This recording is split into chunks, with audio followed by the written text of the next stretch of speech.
السلام عليكم ورحمة الله وبركاته.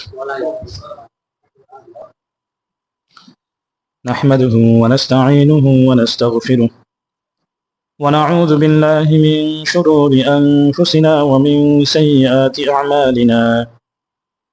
من يهده الله فلا مضل له ومن يضلل فلا هادي له. ونشهد أن لا إله إلا الله وحده لا شريك له. ونشهد أن سيدنا ومولانا محمدا عبده ورسوله. أما بعد فقد قال الله تعالى في كلامه المجيد: أعوذ بالله من الشيطان الرجيم. إنما الصدقات للفقراء والمساكين والعاملين عليها والمؤلفة قلوبهم والغارمين وفي سبيل الله وابن السبيل فريضة من الله والله عليم حكيم. صدق الله العظيم. وقال رسول الله صلى الله عليه وسلم: فرض رسول الله صلى الله عليه وسلم زكاة الفطر صاعا من تمر أو صاعا من شعير على العبد والحر والذكر والأنثى والصغير والكبير من المسلمين، وأمر بها قبل خروج الناس إلى الصلاة أو كما قال عليه الصلاة والسلام. গত জুমায় আমরা যাকাত সম্পর্কে আলোচনা করেছিলাম। যাকাত কি এবং যাকাতের মাধ্যমে কিভাবে সমাজ থেকে দারিদ্রতা দূর হয়, কিভাবে ধনী গরিবের বৈষম্য কমে আসে, এই বিষয়ে আলোচনা করা হয়েছে।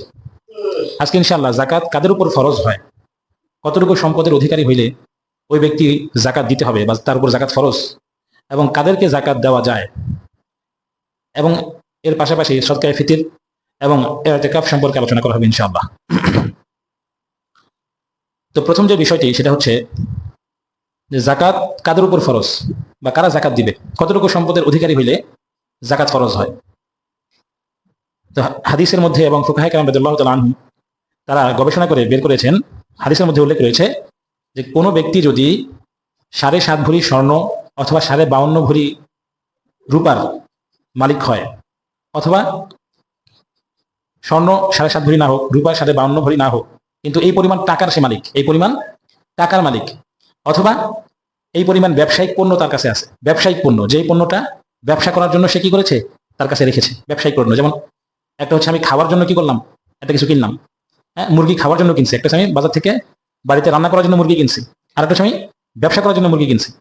হ্যাঁ, তো ব্যবসায়িক পণ্য যেটা, এই পরিমাণ টাকা যদি ব্যবসায়িক পণ্য তার কাছে থাকে এবং ওই টাকাটা যদি 1 বছর অতিবাহিত হয় তার কাছে, তার মালিকানায়, তাহলে তার উপর যাকাত খরচ। তাহলে কি বললাম, 7.5 ভরি স্বর্ণ অথবা 52.5 ভরি রূপা, এটা হচ্ছে মূল ভিত্তি। এটার উপর ভিত্তি করে এই সমপরিমাণ টাকা যদি থাকে, অথবা এই সমপরিমাণ অতিরিক্ত সম্পদ যদি তার থাকে, অতিরিক্ত সম্পদ, টাকা হোক অথবা ব্যবসায়িক পণ্য হোক অথবা অন্য যে কোনো সম্পদ, হ্যাঁ, যেটা প্রয়োজনের অতিরিক্ত, তাহলে ওই সম্পদের উপর তার যাকাত আসবে, তাকে যাকাত দিতে হবে। ওই সম্পদে যদি 1 বছর অতিবাহিত হয় তাহলে তার যাকাত দিতে হবে। এটাকে বলা হয় নিসাব। এটাকে কি বলা হয়? নিসাব পরিমাণ সম্পদ। অর্থাৎ কোনো ব্যক্তি যদি নিসাব পরিমাণ সম্পদের মালিক হয় এবং ওই সম্পদটা 1 বছর অতিক্রান্ত হয়, চন্দ্র বছরের 1 বছর, তাহলে তার উপর যাকাত ফরজ, তাকে যাকাত দিতে হবে।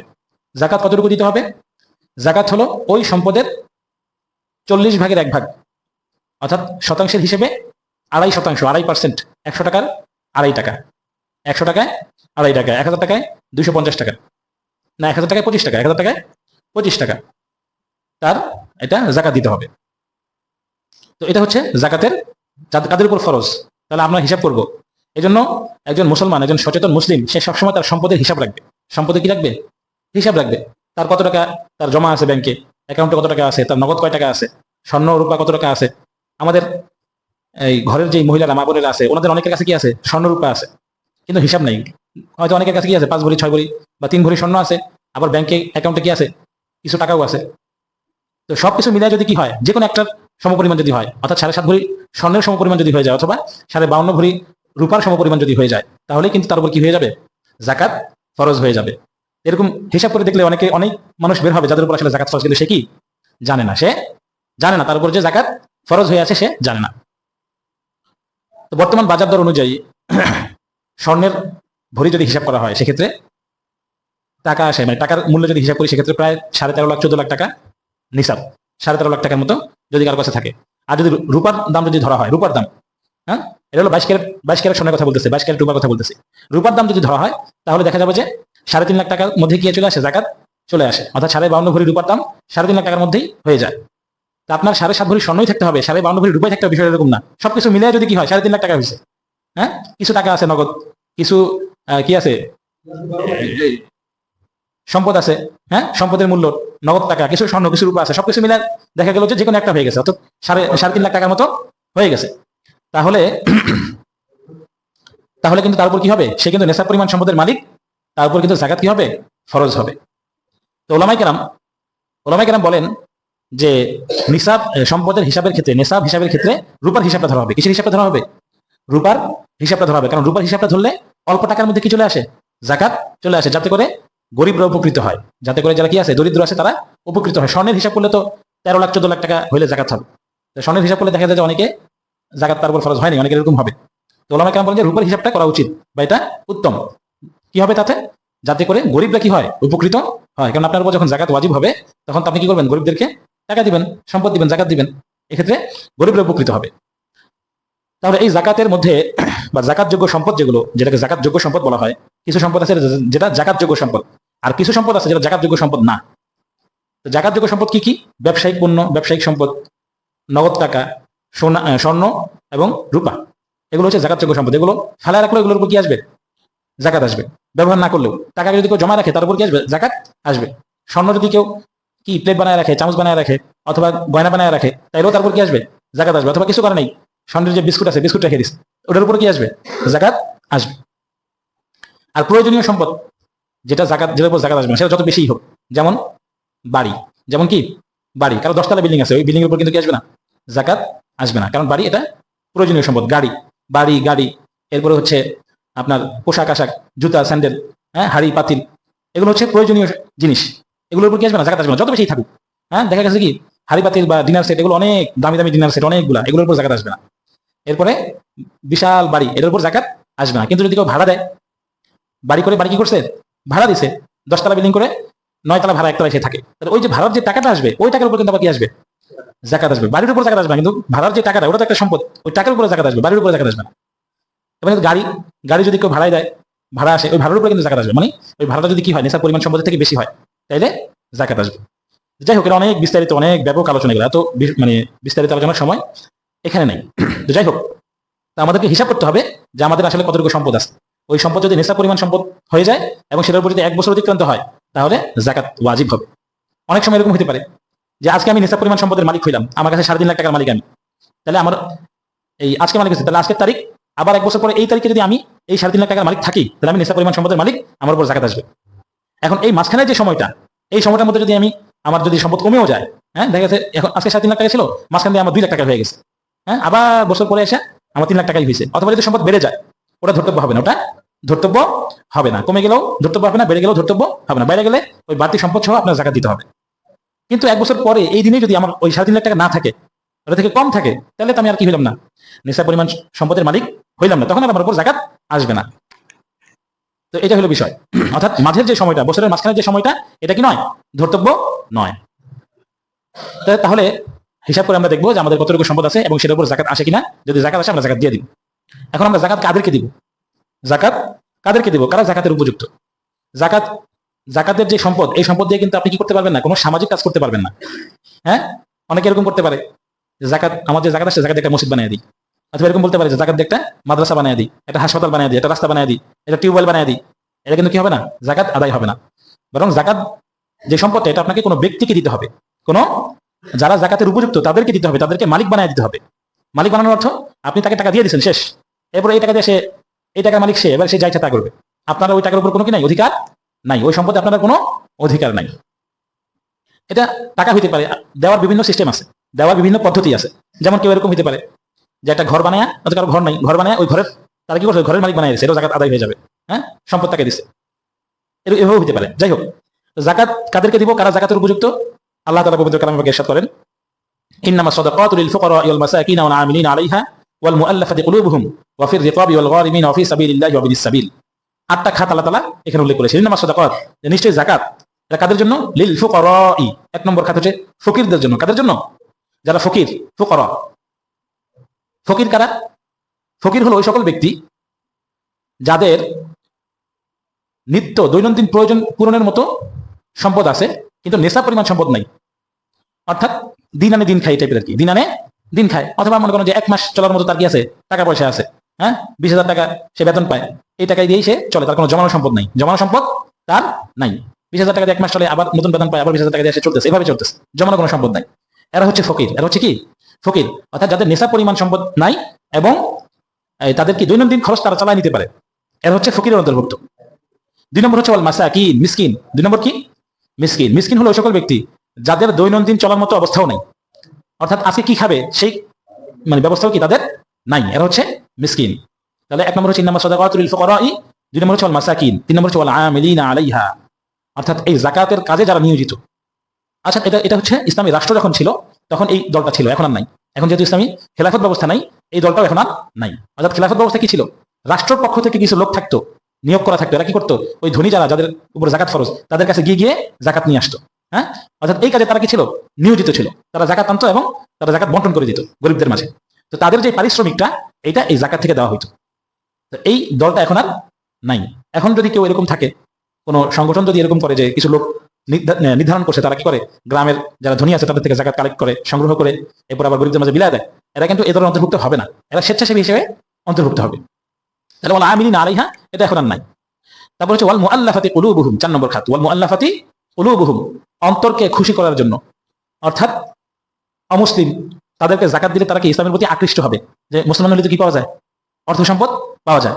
তাদেরকে খুশি করার জন্য এই মানে এমন লোক যারা ইসলামের প্রতি একটু কি আছে, আগ্রহ আছে, তাকে জাকাত দিলে সে আরো দ্রুত কি হবে? ইসলাম কবুল করবে, ইসলাম গ্রহণ করবে। এই ধরনের ব্যক্তিকে জাকাত দেওয়ার কথা বলা হয়েছে। কিন্তু ইসলাম যখন শক্তিশালী হয়ে গেছে, এটা প্রাথমিক যুগে ছিল, ইসলামের প্রাথমিক যুগে যখন আবু বকর রাদিয়াল্লাহু তাআলা, ওমর রাদিয়াল্লাহু তাআলা যখন খলিফা ছিলেন, তখন তারা এই প্রকারটাকে রহিত করে দিয়েছেন। অর্থাৎ এটার প্রয়োজন নেই, এখন ইসলাম বিজয়ী, ইসলাম পরিপূর্ণ। এখন আর মানুষকে ইসলামের দিকে মানে আগ্রহী করার জন্য জাকাত দিতে হবে এরকম না, এমনিতেই আগ্রহী হবে। তাহলে 2টা খাত এখন আর নাই, ওয়াল আমিলিনা আলাইহা ওয়াল মুআল্লাফাতি কুলুবুহুম, এই 2টা নাই। তাহলে 4টা গেল, একটা হলো ফুকারাই ওয়াল মাসাকিন ওয়াল আমিলিনা আলাইহা ওয়াল মুআল্লাফাতি কুলুবুহুম। 5 নম্বর ওয়াফির রিকাব। 5 নম্বর কি? ওয়াফির রিকাব, গোলাম বা দাস আজাদ করার জন্য জাকাত দেওয়া, এটাও এখন আর নাই। অর্থাৎ আগের যখন দাস প্রথা চালু ছিল, তখন কৃতদাস, তখন কিছু দাস দাসী এরকম থাকতো যারা মালিকের সাথে চুক্তি করতো, যে তোমাকে মালিককে বলতো যে আমি আপনারে 5 লাখ টাকা দিব, দিলে আপনি আমার কি করে দিন? আজাদ করে দিন, আমার মুক্ত করে দিন। এরকম চুক্তি করতো, এটাকে মুকাতাব বলা হয়। এই গোলামকে কি বলা হয়? মুকাতাব গোলাম বলা হয়। তো এরকম গোলামকে টাকা দেওয়া কি আছে, এই জাকাত দেওয়া কি আছে? জায়েজ আছে, বা তাকে জাকাত দেওয়া যেত। তাহলে সে কি করতো? মানুষ থেকে জাকাত গ্রহণ করে 5 লাখ টাকা পূরণ করে মালিককে দিয়ে দিত, সে আজাদ হয়ে যেত। হ্যাঁ, তো এটাও এখন আর নাই। তারপরে হচ্ছে ওয়াল গারিমিন, খুবই গুরুত্বপূর্ণ, অর্থাৎ ঋণগ্রস্ত ব্যক্তি। হ্যাঁ, অনেক মানুষ আছে হয়তো টাকা পয়সা আছে, কিন্তু যে পরিমাণ সম্পদ তার থেকে বেশি আবার কি আছে? ঋণ আছে। এটা আবার ওই ঋণ না যারা বড় বড় ব্যবসায়ী, বড় লোক, হ্যাঁ, বিভিন্ন বড় বড় কোম্পানির মালিক, দেখা গেছে 100 কোটি টাকা ঋণ, 200 কোটি টাকা ঋণ আছে, এটার অন্তর্ভুক্ত না, ওটা ভিন্ন মাসালা। তো এটা হলো স্বাভাবিক, আমরা যেটা দেখি আর কি। হ্যাঁ, ঋণগ্রস্ত ব্যক্তি, ঋণে জর্জরিত, হয়তো চলাফেরা করতে পারতেছে, কিন্তু তার যে ঋণ আছে 2 লাখ টাকা, 3 লাখ টাকা, 5 লাখ টাকা ঋণ আছে, এই ঋণ শোধ করার মতো তার কি নাই? সক্ষমতা নাই। তাহলে ওই ব্যক্তিকে জাকাত দেওয়া যাবে। জাকাত হয়তো সরাসরি তাকে জাকাত দিলেন, অথবা তার ঋণটা পরিশোধ করে দিলেন, অথবা তার ঋণটা পরিশোধ করে দিল। তাহলে ওয়াল গারিমিনা, এটা হলো 5 নাম্বার। ওয়াফি সাবিলিল্লাহ, এটা 6 নম্বর গেল। হলো ওয়াফি সাবিলিল্লাহ ওয়াবিস সাবিল। তারপর হলো 7 নম্বর হচ্ছে ফি সাবিলিল্লাহ, যারা আল্লাহর রাস্তায় জিহাদ করে, যারা আল্লাহর রাস্তায় কি করে? মুজাহিদ, যারা জিহাদ করে, তাদেরকে জাকাত দেওয়া যাবে। তো ওলামায়ে কেরাম বলেন ফি সাবিলিল্লাহর অর্থ ব্যাপক, অর্থাৎ আল্লাহর রাস্তায় জিহাদ করে অথবা দ্বীনি ইলম শিক্ষা করে, যারা দ্বীনি ইলম শিক্ষা করে, তালিবুল ইলম, বিশেষ করে যারা মাদ্রাসায় গরিব যারা ছাত্র আছে, তালিবুল ইলম, তাদেরকেও জাকাত দেওয়া যাবে। দ্বীনের রাস্তায় যারা আছে, হ্যাঁ, দ্বীনের খাতির, অর্থাৎ দ্বীন প্রচারের জন্য যারা নিজে ইনকাম করতে পারছে না, দ্বীন প্রচারের কাজে ব্যস্ত, যে কারণে সে নিজে কি করতে পারতেছে না? আয় রোজগার করতে পারতেছে না, এরকম ব্যক্তি সবাই কি ফি সাবিলিল্লাহ অন্তর্ভুক্ত। এরপর হচ্ছে 8 নম্বর হচ্ছে ওয়াবিনিস সাবিল, অর্থাৎ মুসাফির ব্যক্তি। মুসাফির অর্থাৎ দেখা গেছে যে সে তার এলাকায় সে ধনী, কিন্তু সে দূর অন্য দেশে গেছে, সেই দেশে সে কি হয়ে গেছে? গরিব হয়ে গেছে, ওই দেশে গরিব হয়ে গেছে। এখন সে যে তার এলাকায় আসবে বা এখান থেকে যে টাকা সে নিবে, এরকম ব্যবস্থাও নাই। এক্ষেত্রে সে জাকাত গ্রহণ করতে পারবে বা তাকে জাকাত দেওয়া যাবে। তাহলে মোটা দাগে আমাদের সমাজে যে বিষয়গুলো এখন পাওয়া যায়, সেটা হচ্ছে 1 নম্বর হচ্ছে ফকির, 2 নম্বর হচ্ছে মিসকিন, 3 নম্বর হচ্ছে ঋণগ্রস্ত, 4 নম্বর হচ্ছে ফি সাবিলিল্লাহ, অর্থাৎ আল্লাহর রাস্তায় যারা আল্লাহর রাস্তায় কাজ করে, দ্বীনের কাজে যারা নিয়োজিত। হ্যাঁ, আর হচ্ছে ওয়াবিনিস সাবিল, মুসাফির এখন আর পাওয়া যায় না, কারণ এখন টাকা আদান প্রদান খুব সহজ হয়ে গেছে। বিশ্বের যে কোনো প্রান্তে থাকলে কি করা যায়? টাকা সে নিতে পারে, তার বাসা থেকে টাকা নিতে পারে। আগে যখন দূরে গেলে আর টাকার ব্যবস্থা ছিল না, তখন কি করতে হইতো? জাকাত নিতে হইতো। মোটা দাগে চারটা এখন কি আছে বেশি পাওয়া যায়, সেটা হলো ফকির, মিসকিন, ঋণগ্রস্ত, আর হচ্ছে আল্লাহ রাস্তায় যারা কাজ করে, দিন প্রচারে যারা কাজ করতেছে। এই কাজের জন্য শুধু দিন প্রচারে কাজ করলেই হবে না, এই কাজের জন্য সে কি করতে পারতেছে না? আয় রুজি করতে পারতেছে না, এরকম ব্যক্তি। তাহলে এই চার প্রকার ব্যক্তিকে জাকাত দেওয়া যায়। আরো আছে যেগুলো এখন আর পাওয়া যায় না তেমন। তাহলে আমরা যখন জাকাত দিব, অবশ্যই জাকাত দেওয়ার ক্ষেত্রে অবশ্যই যাচাই করে দিতে হবে। এটা একটা ফরজ ইবাদত। জাকাত একটা কি ফরজ ইবাদত, মানে আন্তাজি জাকাত দিয়ে দিলে কিন্তু জাকাত আদায় হবে না। এমন একজন দিলেন যে বড় লোক, অথবা যার নিসাব পরিমাণ সম্পদ আছে, হ্যাঁ, অনেক মানুষ আছে সে কি করে? জাকাত কালেকশন করে, বাড়িতে বাড়িতে কি জাকাত চায়। মানে খোঁজ নিলে দেখা যাবে তার কি আছে? একটা বাড়ি আছে। কি আছে? অনেক ভিক্ষুক এরকম আছে যাদের কি আছে? বাড়ি আছে। হ্যাঁ, তো এই জন্য খোঁজ খবর নিয়ে দিতে হবে। তো যাই হোক, জাকাত দেওয়ার ক্ষেত্রে সবচেয়ে উত্তম হলো নিকট আত্মীয় স্বজন যদি কেউ থাকে জাকাতের উপযুক্ত, জাকাত তাকে দেওয়া যায় এরকম, তাহলে তাদেরকে জাকাত দেওয়া হচ্ছে সবচেয়ে উত্তম। নিকট আত্মীয়কে জাকাত দিলে দুইটা সব পাওয়া যাবে, একটা হলো জাকাত আদায়ের সব, আর একটা হচ্ছে নিকট আত্মীয়কে জাকাত দেওয়ার জন্য আলাদা একটা এক্সট্রা সব পাওয়া যায়। এবং এই জাকাত দেওয়ার ক্ষেত্রে যদি এরকম হয় যে জাকাতের কথা বললে সে হয়তো কি হতে পারে? মন খারাপ করতে পারে বা লজ্জা পেতে পারে, তাহলে তাকে হাদিয়ার কথা বলেও জাকাত দেওয়া যাবে। সুবহানাল্লাহ। অর্থাৎ আপনি তাকে জাকাতের কথা বলবেন না, বলবেন যে তোমাকে হাদিয়া দিলাম বা আপনাকে হাদিয়া দিলাম, কিন্তু দিচ্ছেন জাকাত, এই কথা বলেও তাকে কি দেওয়া যাবে? জাকাত দেওয়া যাবে। নিকট আত্মীয়। 2 নম্বর অধিক হকদার কারা? 2 নম্বর হচ্ছে প্রতিবেশী যারা। প্রথম হকদার হচ্ছে নিকট আত্মীয় স্বজনের মধ্যে কেউ গরিব থাকলে সে। 2 নম্বর হচ্ছে যারা প্রতিবেশী আছে, তারা হচ্ছে অধিক হকদার। হ্যাঁ, এরপর 3 নম্বর হচ্ছে গ্রামবাসী। 3 নম্বরে কি? গ্রামবাসী। এবার গ্রামে যদি কেউ না থাকে, তাহলে পার্শ্ববর্তী গ্রাম যে আছে, এভাবে দূরে যাবে। এবং মানুষের মধ্যে, লোকদের মধ্যে জাকাত দেওয়া উত্তম হচ্ছে ওই ব্যক্তিকে যিনি বেশি ধার্মিক, অর্থাৎ যিনি নামাজ কালাম করেন, হ্যাঁ, ভালো কাজ করেন, সমাজের মধ্যে ভালো কাজ করে, নামাজ কালাম করে, ধর্মচর্চা করে, এই ধরনের ব্যক্তিকে জাকাত দেওয়া কি উত্তম। এবং ওই সকল ব্যক্তিকে জাকাত দেওয়া উত্তম যারা সাধারণত কারো কাছে হাত পাতে না, কারো কাছে চায় না, অর্থাৎ সে নিজে অভাবে আছে, আপনি জানেন সে অভাবে, কিন্তু সে লজ্জায় কারো কাছে চায় না, এই ধরনের ব্যক্তিকে জাকাত দেওয়া কি উত্তম। তাহলে আমরা জানলাম জাকাত কাদের উপর ফরজ এবং কাদেরকে দেওয়া যাবে। এরপরে আরেকটি ওয়াজিব দান, আরেকটি ওয়াজিব সদকা হলো সদকাতুল ফিতর। আরেকটি ওয়াজিব সদকা কি? সদকাতুল ফিতর। সদকাতুল ফিতর হলো ওই সদকা যেটা রমজান মাসে রোজাদার যারা, তাদের যে রোজার মধ্যে যে ছোট ছোট ভুল ত্রুটি গুনাহগুলো হয়েছে, এই গুনাহগুলো যেন আল্লাহ তাআলা মাফ করে দেন, রোজার ভুল ত্রুটিগুলো যেন কি হয়ে যায়? ক্ষমা হয়ে যায়। এই জন্য রাসূল সাল্লাল্লাহু আলাইহি ওয়াসাল্লাম বলেছেন যে তোমরা কি করবা? সদকা দিবা। সদকাতুল ফিতর দিতে হয় হচ্ছে ঈদের দিন সূর্য ওঠার পর থেকে নিয়ে ঈদের নামাজের আগের যে সময়টা, এই সময়ের মধ্যে সদকাতুল ফিতর দেওয়া উত্তম। তবে কেউ যদি অগ্রিম দিয়ে দেয়, রমজান মাসেই দিয়ে দিছে, তাহলে ওটা কি আছে? জায়েজ আছে। এটা কি আছে? জায়েজ আছে। সদকাতুল ফিতর কারা দিবে? সদকাতুল ফিতর দিবে হচ্ছে নিসাব পরিমাণ সম্পদের মালিক যারা, তারা সবাই সদকাতুল ফিতর দেওয়া তাদের জন্য ওয়াজিব। নিসাব পরিমাণ সম্পদের মালিক যারা, তাদের জন্য সদকাতুল ফিতর দেওয়া ওয়াজিব। এবং সে শুধু নিজে দিবে না, তার অধীনস্থ যারা আছে, তার অধীনে যে তার যেই এই সন্তান আছে, তার যেই কি আছে, স্ত্রী সন্তান যারা আছে, পরিবার পরিজন যারা আছে, অধীনস্থ সবার পক্ষ থেকে তার কি সদকাতুল ফিতর দিতে হবে। সদকাতুল ফিতর নিবে কারা? যারা জাকাত নেওয়ার উপযুক্ত, তারা সদকাতুল ফিতর নেওয়ার উপযুক্ত, তারা সদকাতুল ফিতর নিতে পারবে। এই বছর ইসলামিক ফাউন্ডেশন থেকে সদকাতুল ফিতরের যে পরিমাণগুলো নির্ধারণ করা হয়েছে, তো সদকাতুল ফিতরের পরিমাণ নির্ধারণ করা হয় কিভাবে?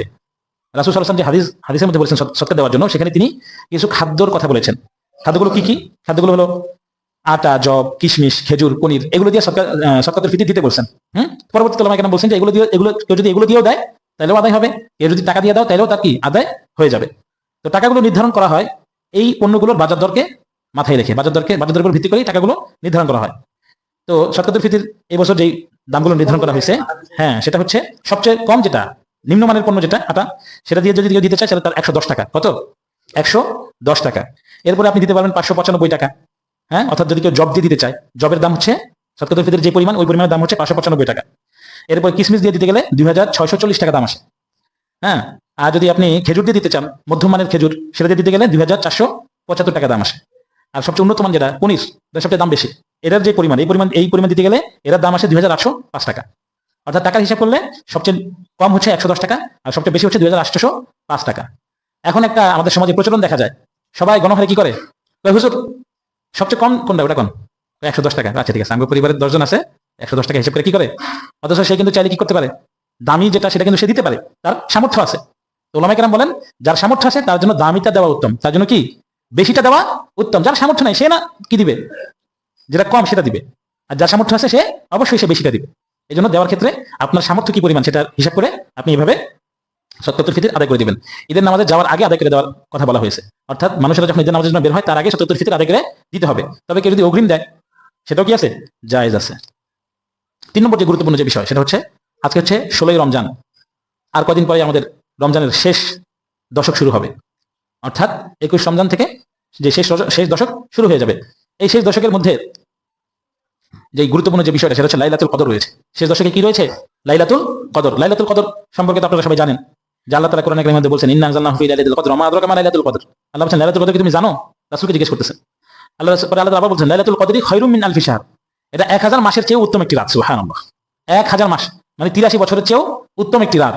অর্থাৎ এই রাতে যদি কেউ ইবাদত করে, 83 বছর ইবাদত করলে যে সব হইতো, এই এক রাত্রে ইবাদত করলে তার সেই সমপরিমাণ বা তার সমপরিমাণ তার থেকে বেশি সব আল্লাহ তাআলা তাকে দান করবেন। সুবহানাল্লাহ। এই রাতটা মুসলমানদেরকে, বিশেষ করে উম্মতে মুহাম্মদীকে দেওয়া হয়েছে। কেন? কারণ উম্মতে মুহাম্মদের হায়াত ছোট। তার হায়াত কি ছোট? সে তার গড় জীবন হচ্ছে 60 থেকে 70 বছর, আর পূর্ববর্তী উম্মতের হায়াত পেয়েছে এই 200 বছর, 300 বছর, 900 বছর, 1000 বছর। হ্যাঁ, তো তারা তো বেশি ইবাদত করছে, তাদের তো সব বেশি হবে। তো উম্মতে মুহাম্মদীকে আল্লাহ তাআলা বলতেছেন যে না, তোমরা যদি অল্প ইবাদত করো তোমাদেরকেও কি বেশি সব দেওয়া হবে। তাদের জন্য এই লাইলাতুল কদর দেওয়া হয়েছে। রাসূল সাল্লাল্লাহু আলাইহি ওয়াসাল্লাম রমজানের শেষ দশক আসলে তিনি লুঙ্গিটা খুব টাইট করে বাইধা নিতেন। লুঙ্গিটা কি করতেন? খুব টাইট করে বাইধা নিতেন। কেন? যাতে করে বারবার লুঙ্গি পড়তে যে সময়টা যে নষ্ট হবে, এটাও যাতে কি নষ্ট না হয়। হ্যাঁ, ইবাদতের মধ্যে এত পরিমাণ তিনি সময় ব্যয় করতেন। এবং হযরত আয়েশা রাদিয়াল্লাহু তাআলা আনহা বলেন যে রাসূল সাল্লাল্লাহু আলাইহি ওয়াসাল্লাম যতদিন তিনি রমজান পেয়েছেন, রোজা পেয়েছেন, রমজান পেয়েছেন, ততদিন তিনি রমজানের শেষ দশকে ইতিকাফ করেছেন। সুবহানাল্লাহ। রমজানের শেষ দশকে কি করেছেন? ইতিকাফ করেছেন। এবং এই ইতিকাফ করলে সবচেয়ে গুরুত্বপূর্ণ যে বিষয়, ইতিকাফ করলে লাইলাতুল কদর পাওয়াটা নিশ্চিত হয়ে যায়। লাইলাতুল কদর পাওয়াটা কি হয়ে যায়? নিশ্চিত হয়ে যায়। হাদিসের মধ্যে আছে, হযরত আবু সাঈদ খুদরি রাদিয়াল্লাহু তাআলা আনহু থেকে বর্ণিত, তিনি বলেন যে একদা আমরা আল্লাহ রাসূলের সাথে রমজানের প্রথম দশকে 10 দিন ইতিকাফ করছি। 10 দিন কি করছি? ইতিকাফ করছি। প্রথম 10 দিন জিবরাইল আলাইহিস সালাম আসলেন আল্লাহ রাসূলের কাছে। আল্লাহ রাসূলকে জিজ্ঞেস করলেন যে কি ব্যাপার, আপনি ইতিকাফ করতেছেন? কয় সবে কদর তালাশ করতেছি। আল্লাহ রাসূল কি বলছে? সবে কদর তালাশ করতেছি। কয় সবে কদর এখনো আসে নাই, সামনে যেটা তালাশ করতেছেন এটা এখনো পান নাই, এটা সামনে আছে। এরপর আল্লাহ রাসূল সাল্লাল্লাহু আলাইহি ওয়াসাল্লাম পরের 10 দিন ইতিকাফ করলেন, 20 দিন। আবার জিবরাইল আলাইহিস সালাম আসলো, পরে বলল যে সবে কদর পাইছি কিনা? আল্লাহ রাসূল জিজ্ঞেস করছে, না, এটা শেষ দশকে পাবেন। কোন দশকে পাবেন? শেষ দশকে পাবেন। তো আল্লাহ রাসূলের সাথে কয়েকজন ইতিকাফে বসছিল, এরা আবার কি উঠে চলে গেছে। রাসূল সাল্লাল্লাহু আলাইহি ওয়াসাল্লাম পরে ডাক দিলেন, যাই শোনো, যেটা অনুসন্ধান করার জন্য ইতিকাফে বসছি ওইটা শেষ দশকে আছে। কোথায় আছে? শেষ দশকে আছে। তোমরা যারা ইতিকাফ করতে চাও তোমরা আমার সাথে আবার ইতিকাফ করো। হ্যাঁ, তখন পরবর্তীতে সাহাবায়ে কেরাম রাদিয়াল্লাহু তাআলা আনহুম আবার রাসূল সাল্লাল্লাহু আলাইহি ওয়াসাল্লামের সাথে, তো ওই পুরা রমজান রাসূল সাল্লাল্লাহু আলাইহি ওয়াসাল্লাম কি করেছেন? ইতিকাফ করেছেন।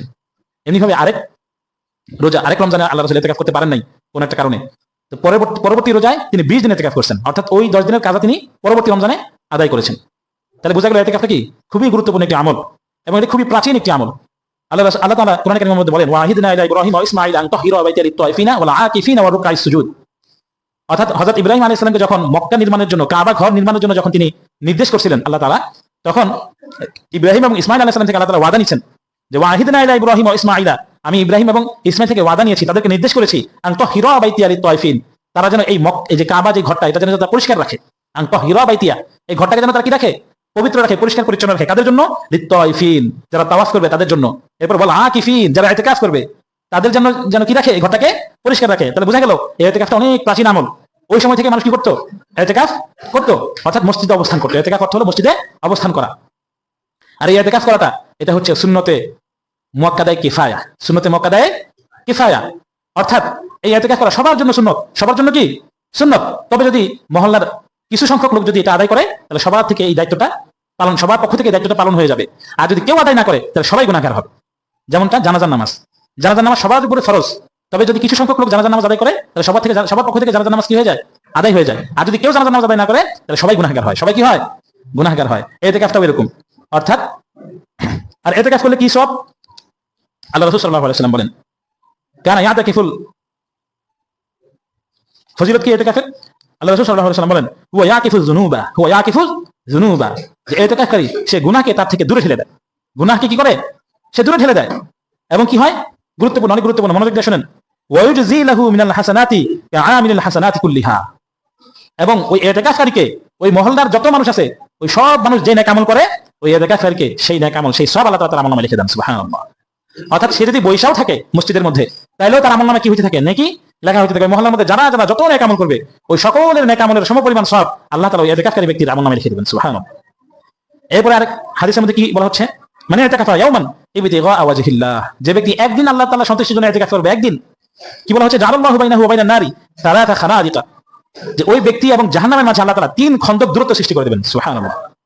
আর এক খন্দকের দূরত্ব কতটুকু? হাদিসের মধ্যে বলা হচ্ছে কুল্লু খান্দাকিন আবআদু মিম্মা বাইনাল খাফিকাইন, যে এক খন্দকের দূরত্ব হচ্ছে পৃথিবীর এক প্রান্ত থেকে আরেক প্রান্ত পর্যন্ত। সুবহানাল্লাহ।